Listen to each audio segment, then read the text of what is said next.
What is that one thing that makes 82% of small businesses to fail? It's not their bad sales, not even bad product, and not also their competition. So, what is it?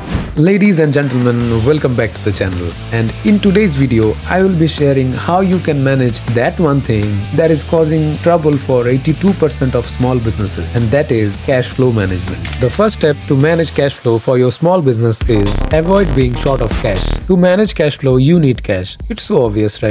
But here is some things that you should keep in mind that will really help you to get ahead of your cash. First of all is your break-even point. Determining break-even point is very important because at that point, if you go over the break-even point, that means you are in profit. If you stay below the break-even point, that means you are burning cash or you are in loss. So determining your break-even point is really important for your cash flow. And after that, as we say, if you are higher than your break-even point, that means you are in profit. If you are lower, then when you are in loss. But most of the business go through this period a lot, and that is the burn rate. You have to calculate the burn rate of your business if you are not a profitable one. So why burn rate is important for your cash flow? Because when you are burning, that means your expenses are higher than your sales. That means you need continuous cash flowing for your expenses as your sales are not high enough to cover all the expenses. As I mentioned, burning cash is not bad because most of the business, when they start off, they just go through that phase of burning cashes, because when they start the business, their expenses are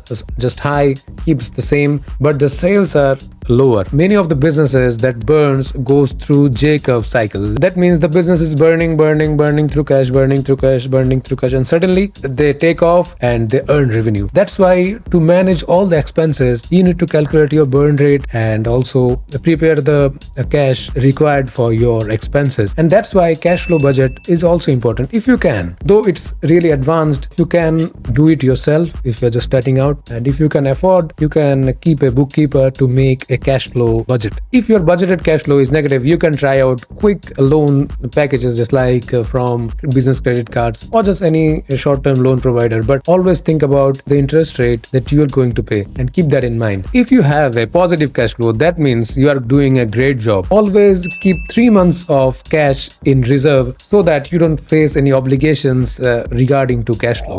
Second step of managing cash flow for small businesses is improve inventory management. If you're just starting out your small business, you don't need inventory management that much. You can track it down by just looking at your products. But when you scale your business and start getting 5 orders to 500 orders, then you must improve your inventory management. Because to supply all the products, you need to keep inventory so that there is no lagging in between of the order and the delivery. To improve inventory management, you have to keep up-to-date record. That means how much you are selling and how much you are purchasing from your suppliers and how much inventory you left in your warehouse. So keep all this in track and then reduce waste and returns as much as you can. Another thing you should keep in mind is reducing excess stock. Excess stock is keeping more product than your need. So to calculate your excess stock, cash conversion cycle comes into the play. That means how long it takes to convert all the inventories into cash. By using cash conversion cycle, you can get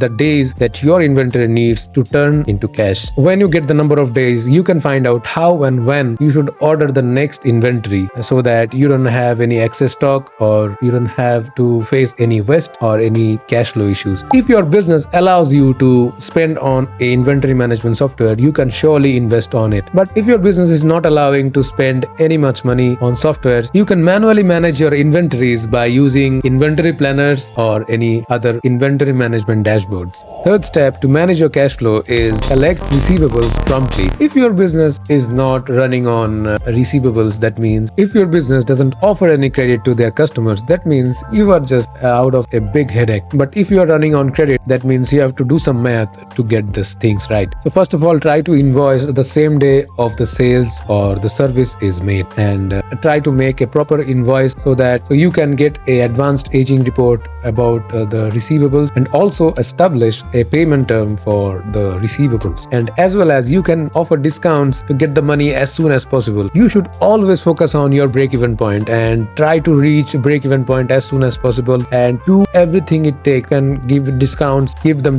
to reach that break-even point. Okay, if you are getting payments through online or or bank or any other options. Put all the payment gateways that your possible customers are going to pay. Don't make a scenario that your customers is trying to pay you but they have no way or option to pay on that gateway. So put all the gateway you can on your business. Next, to manage your cash flow, you need to optimize your accounts payable. That means your suppliers. Yes, suppliers are your best friend and use your best friends to your advantage. Okay, I don't want any toxic relationships with your suppliers, but you can use this trick, and this is the ultimate trick to get successful in your business and maintain a positive cash flow. Use your suppliers policy to outperform your receivables. That means your receivable policy. Try to delay the payment to your suppliers as much as you can and try to get the payments from your receivables as fast as you can. If you synchronize this two well, then your cash flow will